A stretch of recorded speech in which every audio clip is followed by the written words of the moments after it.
mwese bakunzi bacu ndabahaye n'ikaze muri aya makuru ategekanya ikirere cyo kuri uyu wa kabiri ni kwigenekerezo rya 10 ruheshi umwaka wa 2025 mu gatondo hitezwe yuko mu ntara za Cibitoke, Ibubanza, Imuramvya, Igitega, Ibujumbura, mu Rumonge, Imwaro, mu Rutana, Ibururi n'Makamba ko hitezwe ikirere kizoba kirimo ibicu vyinshi.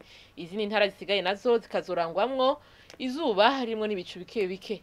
Ahazoba hakanye gusumba handi na hazoba ari mu ntara ya Gitega hamwe n'Imwaro aho ibipimo vyaho bizoba bigera kuri °C 13. Ku muhingamo hitezwe ko hazokwaka izuba rimwe n'ibicu bike bike mu ntara zose zigize igihugu cacu. Ahazoba hashushe gusumba handi ni mu ntara Cibitoke, ibipimo by'ubushuhe vyaho bizoba bigera kuri °C 30.